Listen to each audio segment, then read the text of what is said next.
السلام عليكم ورحمة الله وبركاته.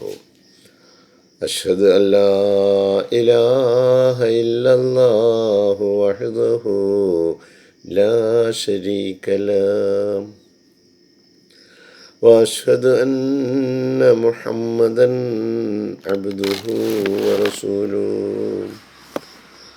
أما بعد فأعوذ بالله من الشيطان الرجيم. بسم الله الرحمن الرحيم.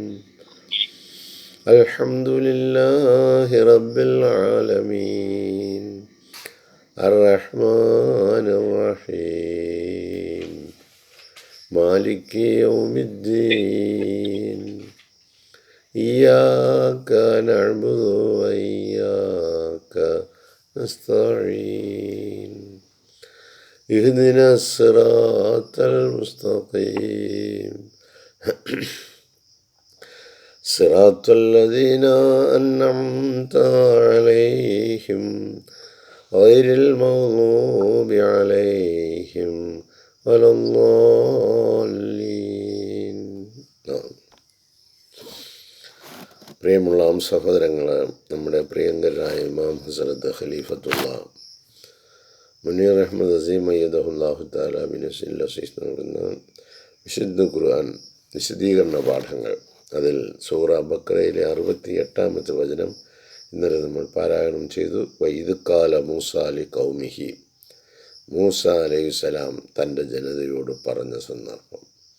ഇന്നല്ലാഹ യൗമുർക്കും, അല്ലാഹു തആല നിങ്ങളോട് കൽപ്പിക്കുന്നു, അൻ തദ്ബഹു ബഖറത്തൻ, ഒരു പശുവിനെ അറക്കുവാൻ. കാലു, അപ്പോഴവർ പറഞ്ഞു, ആ തത്തഖിദുന ഹുസുവൻ, നീ എന്തോ ഞങ്ങളെ കളിയാക്കുവാനോ?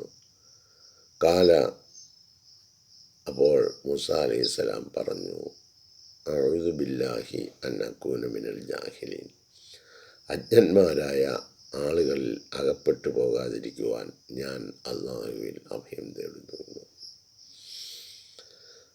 അള്ളാഹുവും മനുഷ്യരും തമ്മിൽ ഈ സംഭാഷണം അവൻ തിരഞ്ഞെടുക്കുന്ന വ്യക്തിയിലൂടെ നടത്തി മനുഷ്യരിലേക്ക് അത് എത്തിക്കുമ്പോൾ അതിനെ ഒരു സാധാരണ കാര്യം പോലെ ആണ് നമുക്കൊക്കെ കാണാൻ കഴിയുന്നത്. അത് ഒരാൾ വന്നേക്കുന്ന, ദൈവം പറഞ്ഞേക്കുന്ന ഒരു പശുക്കുട്ടി അറക്കായി, ഇതൊക്കെ അങ്ങനെ നമ്മൾ നിസ്സാരവൽക്കരിക്കുന്ന ആളുകളും ഇന്ന് നമ്മളുടെ എത്രയോ പേരുണ്ട്. ആ വെളിപാട് കിട്ടുന്നു, വെളിപാട് പറയുന്നു, പക്ഷേ അതിനെ നിസ്സാരവൽക്കരിക്കുന്ന ആളുകളും അതിനെ വലിയ കാര്യമായി കാണുന്ന കുറച്ചാളുകളും തീർച്ചയായിട്ടും ഉണ്ടാവും. ഇത് സംബന്ധമായ സംഭവങ്ങൾ ഹസ്രത്ത് ഖലീഫത്തുള്ള വിവരിക്കുന്നു. The stories were accepted in Jewish traditions. ഈ ജൂതന്മാരുടെ ട്രഡീഷൻസിൽ, അതായത് ചടങ്ങുകളിൽ, ശീലങ്ങളിലൂടെ, തലമുറകളിലൂടെ വന്നിട്ടുള്ള ചില ശീലങ്ങളെയാണ്, ചടങ്ങുകളെയാണ് ട്രഡീഷൻസ് എന്ന് പറയുന്നത്. ഈ കഥ, ഈ പറയപ്പെട്ട കഥ ജൂത സമൂഹം അവരുടെ ജീവിത ശീലങ്ങളിലൂടെ അംഗീകരിച്ചിട്ടുള്ളതാണ്. The stories were accepted in Jewish traditions, which are themselves based on certain sacrificial directions in the Old Testament. പഴയ നിയമത്തിൽ ബലിയർപ്പണവുമായിട്ട് ബന്ധപ്പെട്ട പല നിർദ്ദേശങ്ങളും നൽകപ്പെട്ടിട്ടുണ്ട്. ദ ഹെയ്ഫർ, അതിൽ യങ് കൗ, ഒരു ഇളം പ്രായത്തിലുള്ള എന്ന് പറയുമ്പോൾ ഒരു യുവത്വം വരുന്ന ഒരു പശുവിനെക്കുറിച്ച് സ്റ്റോറി ഓഫ് ജൂത കഥകളിൽ നമുക്ക് കാണാം. Is based in which Musa alayhi salam and Harun ordered the Israelites. Musa അലൈഹിസ്സലാമും ഹാറൂൺ അലൈഹിസ്സലാമും ഇസ്രയേലികളോട് കൽപ്പിക്കുന്നുണ്ട്. To sacrifice a red heifer, ഒരു ചുവന്ന പശുക്കുട്ടിയെ ബലിയർപ്പിക്കുവാൻ. വിത്തൗട്ട് സ്പോട്ട് ഓർ ബ്ലെമിഷ്, അതിന് ഒരു ദോഷവും ഉണ്ടായിട്ടുള്ളതാകരുത്. അതിനൊരു പുള്ളിയോ അതിനൊരു കറുപ്പോ അങ്ങനെയുള്ള യാതൊന്നുമില്ലാത്ത നല്ല ഒരു പശുക്കുട്ടിയെ ദൈവമാർഗത്തിൽ ബലിയർപ്പിക്കുവാൻ ആവശ്യപ്പെടുന്നുണ്ട്. Her body was to be burned, എന്നിട്ട് ആ പശുക്കുട്ടിയുടെ ശരീരം കത്തിച്ച്, ആൻഡ് ദ ആഷസ് വെയർ, അതിൻ്റെ ചാരം, ടു ബി കെപ്റ്റ്, അത് സൂക്ഷിച്ചു വെക്കേണ്ടതാണ്, for the purification of the congregation from sin, പ്രാർത്ഥനയ്ക്കായി ഒരുമിച്ച് കൂടുന്നവരുടെ പരിശുദ്ധിക്കായിട്ട്, അവരുടെ പാപമോചനത്തിനായി ഈ പശുക്കുട്ടിയുടെ ആഷസ് അതിനെ ബലിയർപ്പണം നടത്തി അതിനെ ചുട്ട് അതിൻ്റെ പൊടിയാക്കി അത് പള്ളിയിൽ അവരുടെ ആരാധനാലയത്തിൽ സൂക്ഷിക്കുകയും അവരൊരുമിച്ച് കൂടുന്ന സമയത്ത് അവരുടെ പാപമോചനത്തിനായി അവരെ പരിശുദ്ധപ്പെടുത്തുന്നതിനായിട്ട് സൂക്ഷിക്കേണ്ടതുമാണ്. And the ashes were to be kept for the purification of the congregation from sin. അങ്ങനെ അവർ സൂക്ഷിച്ചിരുന്നു. മൂസ അലൈഹിസ്സലാം, ഇതാണ് ആ കഥയിൽ പറയുന്നത്, ആ സംഭവത്തിൽ പറയുന്നത്. മൂസ അലൈഹിസ്സലാം having ordered the Israels, Musa അലൈഹിസ്സലാം ഇസ്രയേലുകളോട് കൽപ്പിക്കുകയുണ്ടായി, ടു സാക്രിഫൈസ് എ കൗ, ഒരു പശുക്കുട്ടിയെ, ഒരു പശുവിനെ നിങ്ങൾ ബലിയർപ്പിക്കാൻ മാറി. It appears that at first they were bidden to sacrifice an ordinary cow. ഇതിൽ നിന്നും നമുക്ക് മനസ്സിലാവുന്നത്, പ്രഥമ സന്ദർഭത്തിൽ അവർ ഒരു സാധാരണ പശുവിനെ ബലിയർപ്പണം ചെയ്യുവാൻ തയ്യാറായില്ല. But it seems they had a particular cow, അവർക്കൊരു പ്രത്യേകമായ പശു ഉണ്ടായിരുന്നു, which served as a pet. അത് അവരുടെ ഏറ്റവും ഇഷ്ടപ്പെട്ട, ആ സമൂഹത്തിൽ ഏറ്റവും എല്ലാവരാലും ഇഷ്ടപ്പെട്ടിരുന്ന ഒരു പശു ഉണ്ടായിരുന്നു. And they had a natural misgiving that the order pertain to that cow. ആ പശുവിനെ അറക്കാൻ വേണ്ടിയാണ് അവരോട് കൽപ്പിക്കപ്പെട്ടത് എന്നാണ് നമ്മൾ ഇത് സംബന്ധമായിട്ട് അനുമാനിക്കേണ്ടത്. അവർ വളരെ വലിയ കാര്യമായി, ആരാധ്യമായി, ആരാധനാ മനോഭാവത്തോടെ സൂക്ഷിച്ചിരുന്ന ഒരു നല്ല, ഒരു ന്യൂനതയും ഇല്ലാത്ത ഒരു പശുക്കുട്ടി അവർക്കുണ്ടായിരുന്നു. അവരെല്ലാവരും അതിനെ എന്തോ വലിയ കാര്യമായിട്ട് അതിനെ ഒരു ദൈവീകത ചാർത്തി നിർത്തിയിരുന്നതാണ്. അതിനെ പറയുമോ എന്നുള്ളത് അവർക്കൊരു സംശയമായിരുന്നു. ഇനി ഇതിൻ്റെ സത്യാവസ്ഥ പുറത്തു കൊണ്ടുവരുന്നത് വിശുദ്ധ ഖുർആനിലൂടെയാണ്. അക്കോർഡിംഗ് ടു ദ ഖുർആൻ്റെ നിഗമനമനുസരിച്ച്, അതിൻ്റെ അധ്യാപനമനുസരിച്ച്, the Israels were at first ordered to slaughter an ordinary cow. വിശുദ്ധ ഖുർആൻ്റെ അധ്യാപനം അനുസരിച്ച് ഇസ്രയേലിനോട് പറഞ്ഞത്, ഒരു സാധാരണ പശുവിനെ നിങ്ങൾ ബലിയർപ്പിക്കുക, അള്ളാഹുവിൻ്റെ വഴിയിൽ അള്ളാഹു കൽപ്പിച്ചിരിക്കുന്നു, നിങ്ങളത് ബലിയർപ്പിക്കുക. And it was only on their repeated questioning, അവർ ആവർത്തിച്ച് ഈ ബലിയർപ്പണ സംബന്ധമായി അവർ അള്ളാഹുവിനോട് അല്ലെങ്കിൽ മൂസ അലൈഹി ഇസ്ലാമിനോട് ചോദിച്ചപ്പോൾ, that description were added to specify it, അപ്പോൾ ഒരു വിശദീകരണം കൊടുക്കേണ്ടി വന്നു, അത് ഏത് രീതിയിലുള്ളതാണ് എന്ന്. അവരോടൊരു പശുക്കുട്ടിയെ ബലിയർപ്പിക്കുവാൻ പറഞ്ഞു. അപ്പോൾ അതിന് അവർക്കിഷ്ടമുള്ള ഒരു പശുക്കുട്ടിയെ ബലിയർപ്പിക്കാമായിരുന്നു. എന്നാൽ അവർക്ക് സംശയാലുക്കളായി. അവർ സംശയാലുക്കളായപ്പോൾ ഓരോ ചോദ്യങ്ങൾ ചോദിച്ചു. അപ്പോഴത് ഏത് രീതിയിലുള്ളതാണെന്ന് ചോദിച്ചപ്പോൾ അതിന് പിന്നെ വിശദീകരണം കൊടുക്കേണ്ടി വന്നു. അങ്ങനെ ഒരു കൃത്യമായ മാർഗരേഖ ഇത് സംബന്ധമായി കൊടുക്കേണ്ടി വന്നു. ഹിസ് പീപ്പിൾ, അവരുടെ ജനത ഷോർട്ട് മൈൻഡഡ്, വളരെ മനസ്സിന് വികാസം സംഭവിച്ചിട്ടില്ലാത്ത ആളുകളായിരുന്നു. Reply to him in a ridiculous manner, ബലിയർപ്പിക്കാൻ പറഞ്ഞപ്പോൾ വളരെ മോശമായ നിലയിലാണ് അതിനോട് പ്രതികരിച്ചത്.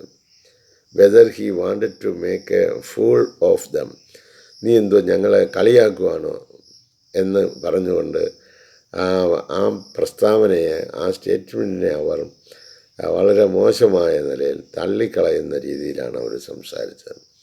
ദാസ് ദ ഡിവൈൻ ബിഹസ്റ്റ്, അങ്ങനെ ദൈവികമായ ആജ്ഞ കെയിം, അവരിലേക്ക് വരികയായിരുന്നു ചെയ്തത്. If they were true believers, അവർ യഥാർത്ഥമായ വിശ്വാസികളാണ് ഇരുന്നു എങ്കിൽ, to execute the divine will, ദൈവികമായ ഇച്ഛ എന്താണോ, ദൈവികമായ കൽപ്പന എന്തായിരുന്നു, അത് നടപ്പിൽ വരുത്തേണ്ടതായിരുന്നു അവരുടെ ബാധ്യത. And specified which kind of cow they were to sacrifice, എന്നിട്ട് അവരോട് അത് വ്യക്തമാക്കി കൊടുത്തു ഏത് രീതിയിലുള്ള പശുവിനെയാണ് സാക്രിഫൈസ് ചെയ്യേണ്ടത്. ഈ കാര്യങ്ങളൊക്കെ നമ്മൾ ഇന്നത്തെ പരിപ്രേക്ഷ്യത്തിൽ ഒന്ന് ചിന്തിച്ച് നോക്കേണ്ടതാണ്. നമ്മളോടും പല കാര്യങ്ങളും നമ്മുടെ മുമ്പിൽ നിൽക്കുന്ന ഇമാം നമ്മളോട് കൽപ്പിക്കുന്നുണ്ട്. അതിനെയൊക്കെ നമ്മൾ പരിപൂർണമായ ഹൃദയ സാന്നിധ്യത്തോടു കൂടി നമ്മൾ സ്വീകരിക്കുന്നുണ്ടോ എന്ന് ചോദിച്ചാൽ സ്വീകരിക്കുന്നില്ല. ഇത് എല്ലാത്തിലും ചില മായങ്ങൾ കൂടി ചാർത്തിക്കൊണ്ടാണ് നമ്മൾ അതിനെ അംഗീകരിക്കുന്നത്. നമ്മുടെ നിത്യ ജീവിതത്തിലുള്ള അല്ലെങ്കിൽ സമൂഹവുമായി ഇടപഴകുന്ന സന്ദർഭങ്ങൾ ഉണ്ടാകുമ്പോൾ ഓരോ കാര്യത്തിനും ഓരോ നിയമ നിർമ്മാണങ്ങളുണ്ട്. ആ നിയമങ്ങൾ അനുസരിച്ച് പ്രവർത്തിക്കേണ്ടതാണ്. ആ നിയമങ്ങളിലൊക്കെ വെള്ളം ചേർക്കുന്ന ഒരു സ്വഭാവം നമ്മളിലൊക്കെ കടന്നുകൂടിയിട്ടുണ്ട്. ഇപ്പം ഇത് ഒരു പശുവിനെ ബലിയർപ്പിക്കുക എന്ന് പറഞ്ഞപ്പോൾ അത് ചെയ്യുന്നതിന് പകരം നീ ഞങ്ങളെ കളിയാക്കുകയാണ്, ഇതാണോ അതിൻ്റെ രീതി, ഇങ്ങനെയാണോ ചെയ്യേണ്ടത് എന്നൊക്കെ പറഞ്ഞുകൊണ്ട് തട്ടിക്കയറി ചില രീതിയിലൊക്കെ അങ്ങോട്ട്, ഇതൊക്കെയല്ലേ നമ്മളും ഇന്ന് ചെയ്തുകൊണ്ടിരിക്കുന്നത്. അപ്പോൾ പല രീതിയിൽ പണ്ട് ഒരു ഗുരുവും ശിഷ്യരുടെ ഒരു യാത്ര പോയി. അപ്പം അപ്പോൾ ശിഷ്യൻ കൂടെ ഇല്ലായിരുന്നു. ഗുരു ചെന്ന് ഒരു നദിയുടെ കരയിൽ നിന്നു. നദി നല്ല പുളച്ച് ഒഴുകുകയാണ്. അതിശക്തമായ നിലയിൽ വെള്ളം ഉണ്ട്. അതുകൊണ്ട് ആ നദി കടന്നു പോകാൻ കഴിയുന്നില്ല. അങ്ങനെ ഗുരു അവിടെ അറച്ചു നിന്നപ്പോഴാണ് ശിഷ്യൻ അവിടെ ചെല്ലുന്നത്. അപ്പം ശിഷ്യൻ ചെന്ന് എന്താണ് നിൽക്കുന്നതെന്ന് ചോദിച്ചപ്പോൾ ഗുരു പറഞ്ഞു, ഈ നദിക്ക് അക്കരെ പോകണം, അതുവേണ്ടി ആലോചിച്ച് നിൽക്കുകയാണ് എന്ന് പറഞ്ഞു. അപ്പോൾ ശിഷ്യൻ പറഞ്ഞു, അല്ല, ഗുരു തന്നെ പറഞ്ഞിട്ടുണ്ടല്ലോ, നിങ്ങൾ ദൈവത്തെ മനസ്സിൽ ധ്യാനിക്കുകയാണെങ്കിൽ നിങ്ങൾക്ക് ഏത് വൈതരണിയും കടന്നു പോകാൻ കഴിയുമെന്ന് പറഞ്ഞു. അപ്പോൾ ഞാൻ ദൈവത്തെ സ്മരിച്ചുകൊണ്ട് ഞാനിതാ പോകുന്നു എന്നും പറഞ്ഞ് ശിഷ്യൻ അങ്ങ് ആ നദിയിലൂടെ കടന്ന് അക്കരെ പോയെന്നാണ് പറയുന്നത്. ഗുരു ഇക്കരെ നിൽക്കുകയും ചെയ്തു. പലപ്പോഴും നമ്മൾ പറയുന്ന കാര്യങ്ങൾ പലതും നമുക്ക് പ്രാവർത്തികമാക്കാൻ കഴിയാതെ പോകുമ്പോൾ ഇത് കേട്ടറിഞ്ഞ അല്ലെങ്കിൽ കണ്ടറിഞ്ഞ വിശ്വാസികൾ കൂടുതൽ ഇതാവും. അള്ളാഹുവിൽ നിന്നുള്ള വഹിയൊക്കെ മൂസ അലൈഹി സ്വലാമിന് കിട്ടി. പക്ഷേ അദ്ദേഹത്തിൽ ഉണ്ടായിരുന്ന ചില ദൗർബല്യങ്ങൾ മൂലം അദ്ദേഹത്തിന് അള്ളാഹു താല പറഞ്ഞയച്ചത്, ഇന്നടുത്ത് എൻ്റെ ഒരു ശിഷ്യനുണ്ട്, നീ അവിടെ പോയി വിവരം പഠിച്ചുകൊണ്ട് വാ എന്ന് പറഞ്ഞ് വിടുന്നുണ്ട്. അപ്പോൾ ഇങ്ങനെയൊക്കെയുള്ള ഒരുപാട് സംഭവങ്ങൾ ഉണ്ട്. ഒരു പ്രവാചകനും വെറും ഒരു മനുഷ്യൻ മാത്രമാണ്. അവനിലുള്ള ഒരുപാട് ദൗർബല്യങ്ങൾ തീർച്ചയായിട്ടും ഉണ്ടാകും. ആ ദൗർബല്യങ്ങളെ ഇല്ലായ്മ ചെയ്യുന്നതിന് വേണ്ടി അള്ളാഹുവിൽ നിന്നുള്ള വഹിയിലൂടെ മാത്രമേ സാധിക്കുകയുള്ളൂ. അതിനുള്ള തെളിവ് മുഹമ്മദ് മുസ്തഫ സല്ലല്ലാഹു അലൈഹി വസല്ലമ തന്നെയാണ്. ഖുറൈശി പ്രമാണികളുമായിട്ട് സംസാരിച്ചു കൊണ്ടിരിക്കുമ്പോൾ മറ്റൊരു അന്ധനായ മനുഷ്യനെ അവിടെ ചെല്ലുമ്പോൾ അദ്ദേഹം സ്വീകരിച്ച സമീപനം, അതുപോലെ മൂസ അലൈഹി സ്വലാമിൻ്റെ ധാർഷ്ട്യത, ഇങ്ങനെ ഓരോ പ്രവാചകന്മാർക്കും അവരുടേതായ ഒരിതുണ്ടായിരുന്നു. യൂസുഫ് നബി അലൈഹി സ്വലാം തന്നെ പറയുന്നു, അള്ളാഹുവിൻ്റെ പ്രത്യേകമായ അനുഗ്രഹം എന്നിലേക്ക് ഇറങ്ങിയില്ലായിരുന്നെങ്കിൽ ഞാൻ ആ വലിയ പാതകം ചെയ്തു പോകുമായിരുന്നു. അങ്ങനെയൊക്കെ ഒരു മനുഷ്യനും അതിനെ പിടിച്ചു നിൽക്കാൻ ഒക്കുകയില്ല എന്ന്. ഇതൊക്കെ വിശുദ്ധ ഖുർആനിൽ ഇങ്ങനെ ഇടതടവില്ലാതെ നമുക്ക് പ്രതിപാദിച്ചു കൊണ്ടിരിക്കുന്നത് നമ്മളൊക്കെ വെറും പച്ചയായ സാധാരണ മനുഷ്യരാണ്. നമുക്ക് അതൊന്നും അങ്ങനെ പറ്റുന്നില്ല. ഈ സംഭവങ്ങളൊക്കെ വിവരിച്ച് തരുന്നത് എന്തിനാണ്? ഇത് നിങ്ങളെ മുറുകെ പിടിച്ചോണമെന്ന് നബി സല്ലല്ലാഹു അലൈഹി വസല്ലം പറഞ്ഞത് എന്താണ്? ഇങ്ങനെയുള്ള പ്രതിസന്ധികളൊക്കെ നിങ്ങളുടെ ജീവിതത്തിൽ വരുന്ന സമയത്ത് അതിനെ അതിജീവിക്കാൻ വേണ്ടി നിങ്ങൾ അള്ളാഹുവിനെ മുറുകെ പിടിച്ചുകൊള്ളണം. ഈ വിശുദ്ധ ഗ്രന്ഥത്തിൻ്റെ ഗുണപാഠങ്ങൾ നിങ്ങൾ ഉൾക്കൊണ്ടുകൊള്ളണം. അതനുസരിച്ച് നിങ്ങൾ ജീവിക്കണം. ഇതാണ് പറയുന്നത്. തുടർന്ന് പറയുന്നത്, the Bible throws no light on how the divine behest was carried out. ഈ ദൈവിക കൽപ്പന, ദൈവിക ആജ്ഞ എങ്ങനെയാണ് നിർവഹിക്കപ്പെട്ടതെന്ന് ബൈബിളിൽ പ്രതിപാദിക്കുന്നില്ല. The biblical version makes no mention of this questioning. ഈ രീതിയിലുള്ള ചോദ്യവും ഉത്തരവും ഒന്നും ബൈബിളിൽ പറയുന്നില്ല. But tells us that at a very outset the Israels were ordered to slaughter a cow. ഈ ഇസ്രയേലുകളോട് ഒരു പശുവിനെ നിങ്ങൾ ബലിയർപ്പിക്കുക എന്ന് കൽപ്പിച്ചത് മാത്രമാണ് അത് സംബന്ധമായിട്ട് പറയുന്നത്. ഇതിനെ കൂടുതൽ വിശദീകരിച്ചുകൊണ്ട് പറയുന്നത് ഖുർആനാണ്. ദ നറേറ്റീവ് ഓഫ് ദ ഖുർആൻ്റെ വിശദീകരണം shows that it was with great reluctance. വളരെ വിമുഖതയോടെയാണ് ഖുർആൻ്റെ വിശദീകരണം നമുക്ക് നൽകുമ്പോൾ അവരുടെ സമീപനം ഇങ്ങനെയായിരുന്നു. The narrative of the Quran shows, ഇത് സംബന്ധമായി ഖുർആൻ വിശദീകരിക്കുന്നത് that it was with great reluctance. അവർക്ക് വളരെ നീരസത്തോടെയാണ്, അവർക്ക് അത്ര തൃപ്തിയല്ലായിരുന്നു. The Israels finally compiled with the command. അവസാനം പിന്നെ അവർ ഏതായാലും അനുസരിക്കാം എന്നുള്ള നിലയിൽ അവർ ചെയ്തു എന്നേ ഉള്ളൂ. ചെയ്തില്ല എന്ന നിലയിലേക്കാണ് അവരത് ചെയ്തത്. നമ്മളുമൊക്കെ പല കാര്യങ്ങളും ചെയ്തില്ല എന്ന നിലയിലാണ് ചെയ്യുന്നതെന്ന് തോന്നുന്നു. എനിക്കങ്ങനെ എൻ്റെ കാര്യം തോന്നിപ്പോകുന്നു. So it is not difficult to see on which side the truth lies. അപ്പോൾ ബൈബിളിൻ്റെയോ ഖുർആൻ്റെയോ ഏത് ഭാഗത്താണ് ഇതിൻ്റെ സത്യം നിലകൊള്ളുന്നത് എന്ന് ചിന്തിക്കുകയാണെങ്കിൽ കണ്ടെത്തുന്നതിന് പ്രയാസമൊന്നും ഉണ്ടാകില്ല. So it is not difficult to see on which side the truth lies. വിശുദ്ധ ഖുർആനിൽ ഈ പറയുന്നതനുസരിച്ചുള്ള ആ മനുഷ്യ പ്രകൃതി നമ്മളിൽ ഇന്നും നമുക്ക് ഇതൊരു ഗുണപാഠമായിട്ട് നിൽക്കേണ്ടത് തന്നെയാണ്. അവർ നമുക്ക് നൽകുന്ന ഈ പാഠങ്ങളൊക്കെ നമുക്ക് നൽകിക്കൊണ്ടിരിക്കുന്നത് യഥാർത്ഥത്തിൽ അള്ളാഹുവിൻ്റെ തൃപ്തി കരസ്ഥമാക്കുന്നതിന് വേണ്ടി മനുഷ്യനെ സജ്ജമാക്കുക എന്നുള്ളതാണ്.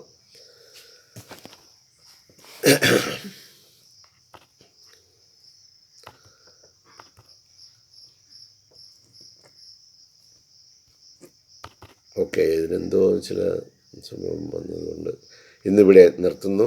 അള്ളാഹു സുബ്ഹാനഹു തആല പരിശുദ്ധമായ ഖുർആൻ ഷരീഫിൻ്റെ അർത്ഥം യഥാർത്ഥമായ നിലയിൽ മനസ്സിലാക്കി അതനുസരിച്ച് ജീവിക്കുവാനുള്ള തൗഫീഖ് നൽകട്ടെ എന്ന് പ്രാർത്ഥിക്കുന്നു. ജസാക്കുമുല്ലാഹു ഹുസ്നൽ ജസാ. അസ്സലാമു അലൈക്കും വറഹ്മത്തുള്ളാഹി വബറകാതുഹു.